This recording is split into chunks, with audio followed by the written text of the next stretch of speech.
നമുക്ക് ഭക്തിയോടുകൂടി ഈ പ്രാർത്ഥന നമ്മുടെ ഈ സഹോദരി സഭകളോട് ചേർന്ന്, ഈ ദേശത്തോട് ചേർന്ന്, മൺമറഞ്ഞു പോയ പിതാക്കന്മാരോട് ചേർന്ന്, സത്യവിശ്വാസം നമ്മെ പഠിപ്പിച്ച പിതാക്കന്മാരോട് ചേർന്ന്, യേശുവിൻ്റെ നാമം പറഞ്ഞതിൻ്റെ പേരിൽ ശിരസ് ഛേദിക്കപ്പെട്ട ആത്മാക്കളോട് ചേർന്ന് 21 യുവാക്കളുടെ കഴുത്ത്, അവരുടെ കണ്ണുകൾ മൂടി, കൈകൾ കാലുകൾ ബന്ധിച്ച് കടലിന് അഭിമുഖമായി നിന്നപ്പോൾ അവരറിയാതെ ശിരച്ഛേദം ചെയ്ത് മാറുമ്പോഴും യേശുവേ എന്ന് വിളിച്ച ആത്മാക്കളോട് ചേർന്ന്, മർദ്ദിക്കപ്പെടുന്ന ലോകത്തിൻ്റെ പലയിടങ്ങളിലെ നമ്മുടെ സഹോദരങ്ങളോട് ചേർന്ന്,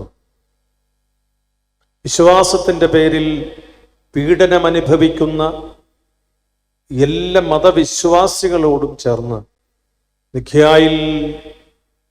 രൂപപ്പെടുത്തിയ പ്രാർത്ഥന ആത്മാവിൻ്റെ നിറവിൽ നമുക്ക് ആവർത്തിക്കാം. സർവശക്തനായ പിതാവും ആകാശത്തിൻ്റെയും ഭൂമിയുടെയും കാണപ്പെടുന്നവയും കാണപ്പെടാത്തവയുമായ സകലത്തിൻ്റെയും സൃഷ്ടാവുമായ സത്യേക ദൈവത്തിൽ ഞങ്ങൾ വിശ്വസിക്കുന്നു. ദൈവത്തിൻ്റെ ഏകപുത്രനും സർവലോകങ്ങൾക്ക് മുമ്പേ പിതാവിൽ നിന്ന് ജനിച്ചവനും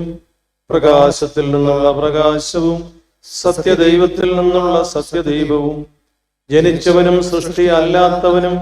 സാരാംശത്തിൽ പിതാവിനോട് സമത്വമുള്ളവനും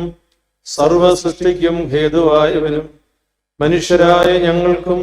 ഞങ്ങളുടെ രക്ഷയ്ക്കും വേണ്ടി സ്വർഗത്തിൽ നിന്നിറങ്ങി പരിശുദ്ധ റൂഹായിൽ നിന്നും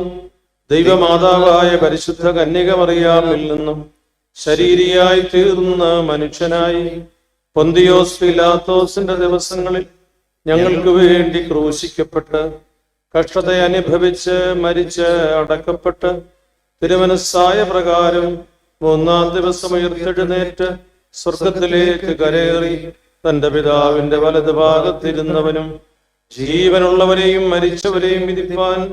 വലിയ മഹത്വത്തോടെ ഇനിയും വരുവാനിരിക്കുന്നവനും തന്റെ രാജ്യത്തിന് അവസാനമില്ലാത്തവനും ഏകകർത്താവുമായ യേശു മിശിഹായിലും ഞങ്ങൾ വിശ്വസിക്കുന്നു. സകലത്തെയും ജീവിപ്പിക്കുന്ന കർത്താവും പിതാവിൽ നിന്ന് പുറപ്പെട്ട് പിതാവിനോടും പുത്രനോടും കൂടി വന്ദിക്കപ്പെട്ട് സ്തുതിക്കപ്പെടുന്നവനും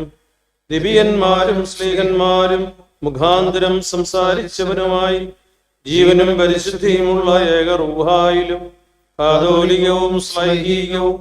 ഏകവും വിശുദ്ധവുമായ സഭയിലും ഞങ്ങൾ വിശ്വസിക്കുന്നു. പാപമോചനത്തിനുള്ള മാമോദീസ ഒന്നു മാത്രമേ ഉള്ളൂ എന്ന് ഞങ്ങൾ ഏറ്റുപറഞ്ഞ് മരിച്ചുപോയവരുടെ ഉയർപ്പിനും വരുവാനിരിക്കുന്ന ലോകത്തിലെ പുതിയ ജീവനുമായി ഞങ്ങൾ നോക്കി പാർക്കുന്നു. ആമേൻ.